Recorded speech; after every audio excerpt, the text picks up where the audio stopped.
வணக்கம் நண்பர்களே, welcome to just Hindi. இப்ப நம்ம ஹிந்தில இருக்க மெய் எழுத்துக்களுக்கு வரிசையா பாரக்கடி ஒவ்வொரு எழுத்துக்கா, அதாவது சிம்பிள்ஸ் முதற்கொண்டு எப்படி எழுதணும், எப்படி ஸ்பெல்லிங் எப்படி போடணும், எப்படி உச்சரிக்கணும் அப்படிங்கறத வரிசையா பார்த்துட்டே வரோம். அதுல ட வரிசைக்கு எழுதிட்டே வரோம். சரியா? வாங்க இந்த வீடியோல நெக்ஸ்ட் லெட்டருக்கு பாரக்கடி எப்படி எழுதலாம் அப்படிங்கறத பார்க்கலாம்.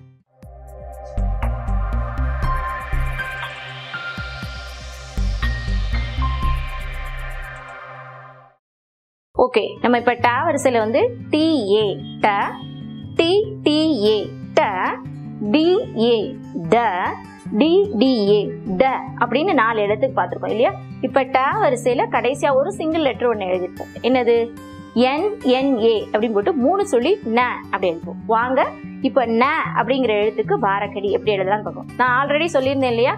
க வரிசையில வரக்கூடிய ங அப்படிங்கிற எழுத்துக்கும், அதாவது சங்குக்கு வரக்கூடிய அந்த ங்வுக்கும், அடுத்தது ச வரிசையில வரக்கூடிய ஞாயிறு எழுதுறோம் இல்லையா, அந்த எழுத்துக்கும் மட்டும் பாரக்கடி எழுத வேண்டியது இருக்காது. மித்த எல்லா எழுத்துக்குமே எழுத வேண்டியது. ஓகேவா?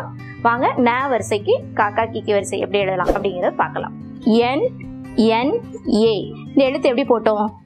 ஒரு யூ மாதிரி போட்டு ஒரு பாயிண்ட் இறக்கமா ஒரு கோடு போட்டிருப்போம். ந. அடுத்தது NNAA நா, 3 சொல்லினா சோ அழுத்தமா உச்சரிக்கிற மாதிரி வரும். நா எழுத்து ஒரு தொணக்கால். நம்ம ஆல்ரெடி பார்த்தோம் இல்லையா, அந்த எழுத்தே வந்து ஒரு கோடோட தான் வருது. சரியா? எழுத்து எப்படி வந்தாலும் அவன வரிசைக்கு ஒரு தொணக்கால். நா. NNI நீ. நீ எழுத்து இந்த தொணக்கால் எழுத்துல இருந்து எழுத்துக்கு முன்னாடி பிளேஸ் ஆயிரும்.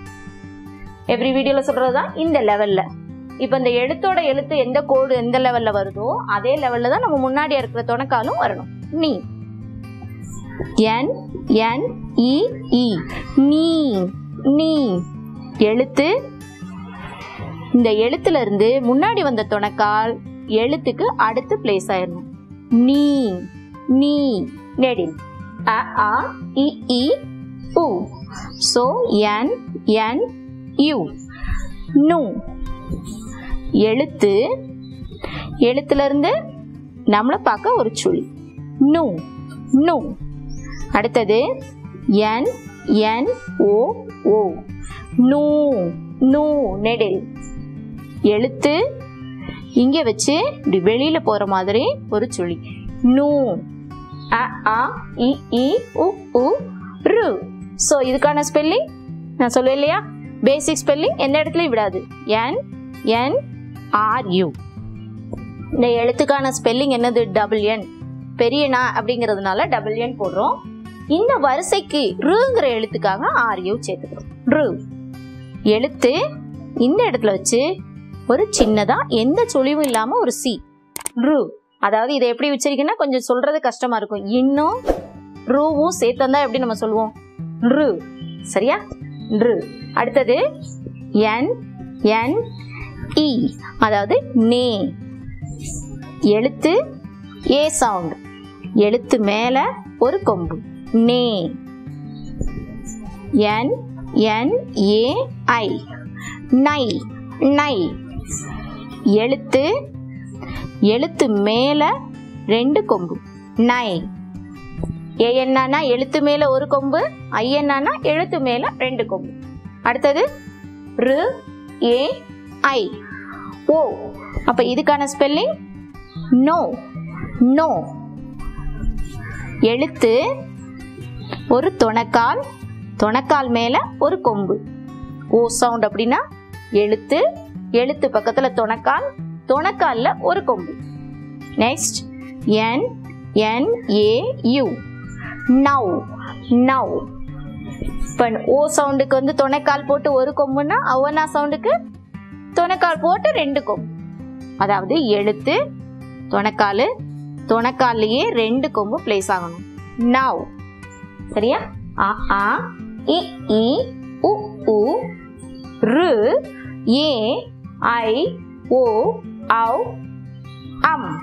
இப்ப இதுக்கான ஸ்பெல்லிங் NNAM நம். அதாவது எழுத்து தலைக்கோடு மேல ஒரு புள்ளி. நம்.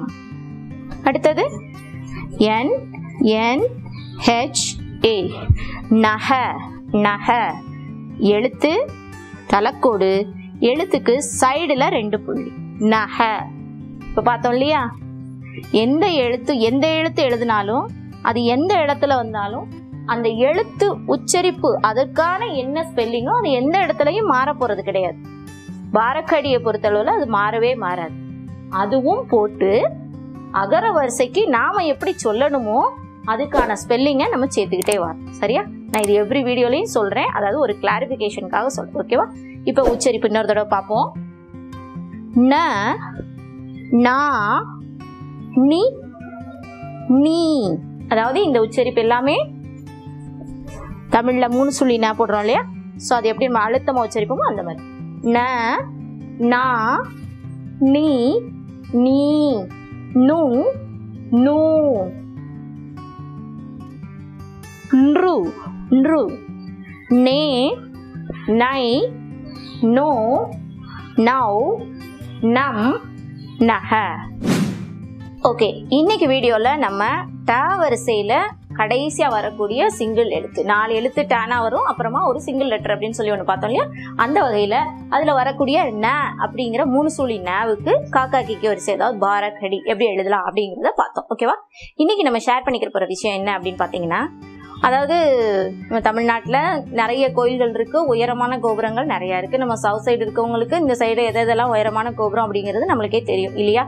ஸோ ஆசியாவிலே பெரிய கோயில்கள்லாம் இருக்கும்போது நம்மளோட தமிழ்நாடு அரசு அப்படிங்கிறதுல சிம்பல்ல ஒரு கோபுரம் படம் போட்டிருப்பீங்களா? எல்லாருமே தெரியும். நம்ம புக்ல இருந்து பாடநூல் கழகம் அப்படின்னாலே தமிழ்நாடு முத்திரை அப்படின்னாலே ஒரு கோபுரம் படம் போட்டிருக்கு இல்லையா? அது இங்க விருதுநகர் மாவட்டத்தில் இருக்கக்கூடிய ஸ்ரீவில்லிபுத்தூர் ஆண்டாள் கோவில் கோபுரம் அப்படிங்கிறது மோஸ்ட்லி எல்லாருக்குமே ஒரு தெரிஞ்ச விஷயம்தான் இல்லையா?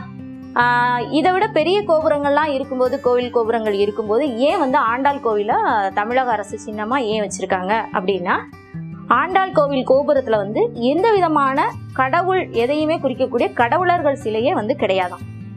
ஸோ மதச்சார்பின்மைக்கு எடுத்துக்காட்டா அதை தான் அரசு முத்திரையா வச்சிருக்காங்களாம். ஓகே ஃப்ரெண்ட்ஸ், இன்னைக்கு வீடியோ உங்களுக்கு ரொம்ப யூஸ்ஃபுல்லா இருந்திருக்கும்னு நினைக்கிறேன். தேங்க்ஸ் ஃபார் வாட்சிங். ஸோ தொடர்ந்து நம்ம வீடியோஸ் எல்லாத்தையுமே பாருங்க. நம்ம வீடியோஸ் பத்தினோட உங்களோட ஒப்பீனியன், நிறை குறைகள் ஏதாவது இருந்ததுன்னா உங்களோட கருத்துக்களை கமெண்ட் பாக்ஸ்ல பதிவு பண்ணுங்க. லைக் பண்ணுங்க, ஷேர் பண்ணுங்க. Please subscribe to just Hindi. ஈஸியா படிங்க, எளிதா பேசுங்க. இந்த நாளும் இனி நாளே.